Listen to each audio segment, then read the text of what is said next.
السلام عليكم ورحمة الله وبركاته. أشمارك فوني ورون أمانتي بروس ردفتو تافي كبجمتو تكي أكمنا جاجرتو وسوكو تافي أمانتي إسرين قدين سنين جدا وبليين كيا سيغالين كي سريتين لغا مجليتيني يادا تقو غرورو كاننا لكوان سنين جدا إيغان بليين كيا هار أولي سنين بديتيني كيسايو نتي ورا من مدامي جر ورا دبجو سودان warra mirga keenya mormachuu Sudaan. Jirra meeqa kennatu ji'a tokko guutuu dhaabbannee miilli nu dhukkubee miilli keenya nu iitee hojjannee yoo isiin ufiin beeytee damooza nuun kennin damoozuma sanuu ka gaafachuu Sudaan nu meeqa kamtu jira?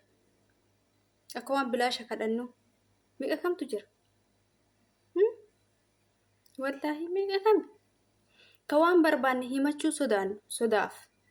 Sodaatina maaliif sodaattan? Wanni si sodaachisu maali? Hojii kee hin hojjetta. Hojii kee seeraan hojjetta taanaan. Shinti beetii isii fakkii ixxaaf taanaan atuu dhiquu beeyta. Atuu hojjechuu beeyta. Atuu ufitti amanamummaa qabda hojii keetii irratti. Akkasuma gizee damooza keetiillee ufitti amanamummaa sitti haa dhagahamuun siin jedha. Difratiidhaan akkuma hojjettu san difratiidhaan damooza keessa gaafachuu qabdan siin jedha ziirees. Damooza keetira ziireesii ta'uu qabda. Siin jedha obboleeyyan kiyya. Maaliif yeroo baay'ee maaliif ijoollee baay'ee kan baqa hojii caalaa adada jiini zooree dhufuun kan itti ulfaatu damooza gaafachuudha jechuudha. Damooza ofii gaafachuudha. Yeroo baay'ee namoonni baay'een ofii isaaniitiin beekanii hin kennan. Hagasiin sagal deddeebitee gaafattuu eegan. Namoota hedduudha kan argis kan dhaga'es jechuudha. Bakka kanatti ani kan isiniin jedhu atuu beeyte akka damooza fudhattu. Isinuu beeyte akka hojii isii hojjettu. Isin maaltu isin sodaachisee isiin ofiin beeyteen kenne gaafadhaan isiniin jedhu. Egaa kaamee wanni qabadhee isinii dhufe obboleeyyan kiyya har'aa. Yeroo baay'ee jechuudha. Mana namaa kana keessatti mirga of kabachiisuu wanna jedhu ni jira. Mirga ofii kabachiisuu ni jedhu ni jira. Mirgaa fi dirqama kee beekuu qabda.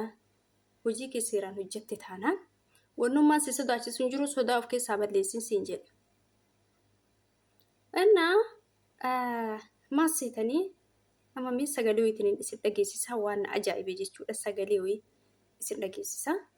أنا وجه لقي فتاة. تعرفين إذا خدامتي زعلانة مني أنا مارو مرقد. والله مارو مرقد. أنا عملتك زعلانة ما ترقدين؟ والله مارو مرقد. والله العظيم الله شاهد مارو مرقد لين ما أراضيها عقب أرقد. والله العظيم والله شاهد. لقيتني جرتان. أنا يرو وجدت توتية. ولدت بوني وكاويو أرسي واجرين. هاجدك إيه؟ isii eeyyama gaafadhutti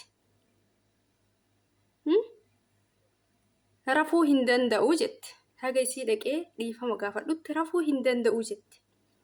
Kun isa ta'e maaliif? Waan isii uf kabachiifteef isinii galee yeroo baay'ee uf kabachisiisa. Uf kabachisiisa. Uf kabachisiisa yoo isin jedhu loltanii iyyuu coodoon ta'in baqa isaa wajji qalladuu dhiisuu. Tokkoffaa damooza kee gizee fudhachuu ji'a ji'aan akka siiraatitti jechuudha. Si galee deebiiti ammallee yeroo isiin loltee yookaan wannoyi badis haa badus baatu isiin loltuu wannoyi yookaan si akkati dubbattu silaaluuf yaalaa jirta. Ati cal'isiin dubbatii yeroo sanitti baqa uf kabaji hin dubbatiin.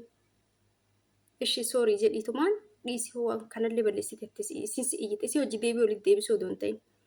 Maaliif yeroo san si madaalaa deemti atis akkuma iyyitu sayyaa wajjin iyyita isii itti tolaayyuu jechuudha.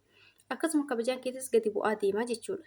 Cal'isuu jechuun bara cal'insa keessa waa hedduutu jira. Kabajatu jira. Cal'insa keessa jaalalatu jira. Baqa yoo baay'iste cal'iste eenyu waanii keessa hin beeku jechuudha. amma yeroo baay'ee isaa wajji kolfitee qalladee akkuma argite bakka maal yoo jedhaa deemtu ta'e yeroo hundi isaan ilkaan kee kan mul'isaa deemtu yoo ta'e si madaalan gatii kee gadi si buusan jechuudha. Isa sadaffaa hagam akkasii bira turtu itti naasayin yookaan kaayyoo keetiif mana sanitti dabalachuu dandeettaami an hoggaa haganaa taa'aa hoggaa haganaa si bira taa'aa jettee hin dubbatin bakka gana waan ufafuu bira teettu san ittiin dubbatin maaliif mana keenyatu ta'ee fi itti tolle maal waan jedhan bakka gatii bakka kabaja kee gadi si buusanii jechuudha.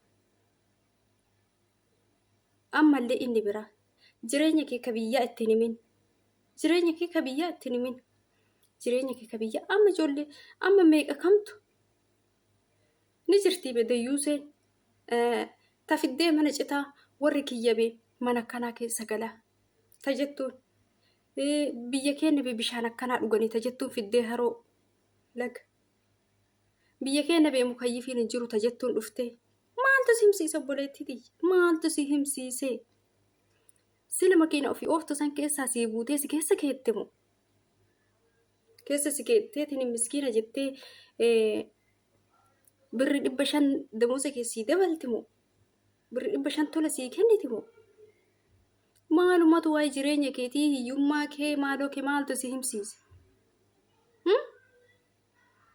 ana na ajaa'ibdan dhugaa rabbi ijoolleen baay'ee ni jiran ani beekanaa biyya keenya beekana yeroo baay'ee amala isaanii irratti ni beeytanii waa hedduu si gaafatan nyaata hojjetu nyaanni akkana jira si jedhan meeshaa mana keessaa kana mukayyifiin jira jedhani si gaafatan beekan isaanuu beekas si gaafatan hin jira jedhiin maal shari'aan teennaa jettee bara haga namuu dureessa sisee takka hiyyummaa dhuffadhu jedhan hiyyummaa dhuffachuun haraamaa miti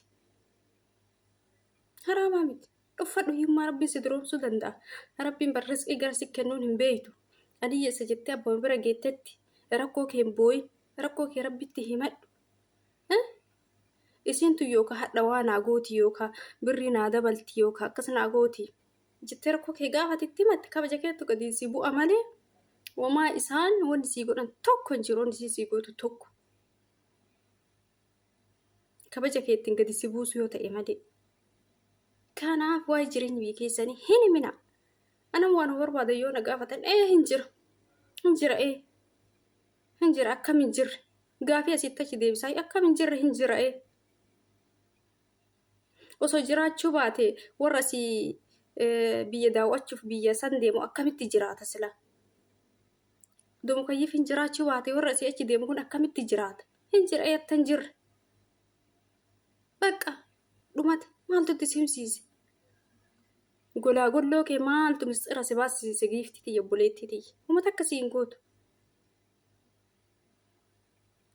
birrii 100 akkasiin dabaltu dafquma kee fudhatta malee isiyyuu 9 gizee meeqa gizee 9 gaafattee meeqa kama moodo damooza isaan biraa qabu ka damoosun isaanii biyyatti rakkoo namaa dhaqqabuu hin dandeenye inshallah jettiin addatti siin gaafattu hadha inshallah boru sirraa dhiqeeffatanuu dafanii siin deebisanii bar isaan kanaaf ati rakkoo kee himattee illee dhiiftee illee tam hojjettu san fudhatta malee homaa wanni isii gootu hin jiru wanni isii isinii gootu hin jiru batalee ijoollee haaraa biyyarraa dhuftan waan isaan isin gaafatan hunda isaan isin fatanuufi bar isin fatanuuf isin gaafatanii isiniif yaadanii seetanii waa isinii godhuuf seetanii isin fatanuuf isin immoo bakka kanatti bilxii ta'uu qabdaniin isinii jedhaa obboleeyyan kiyya akkasii kabaja yoo ufitti horre eenyuyyuu nu kabajaa jechuudha dureessa ta'eefi miti namni kasi kabaju dureessa taateefi miti namummaa kee itti of si kabachisiisa nama wallaahi ani miskiina jettee ani maaliidha isaan akkasii dureessattee haguma kiiloo olillee olin dabarsi bakka likki isaan kabajan bakka akkasii amalli isaanii jechuudha inni akkasii obboleeyyan kiyyaa maaliifi ufaa kabachisiifnu amma biyyoota biraa argitan of kabachisiisan wallahi hojii hojjetanii bakka ziires waa hundi tartiibaan seeraan jechuudha akkasii eegi viidiyoo biraatti walitti deebinutti nagaa naa turaa isin jedha obboleeyyan kiyyaa isin jaaladha isin kabaja nagaarra naaf turaan isinin jedhaa kanaaf hin sodaatina hojii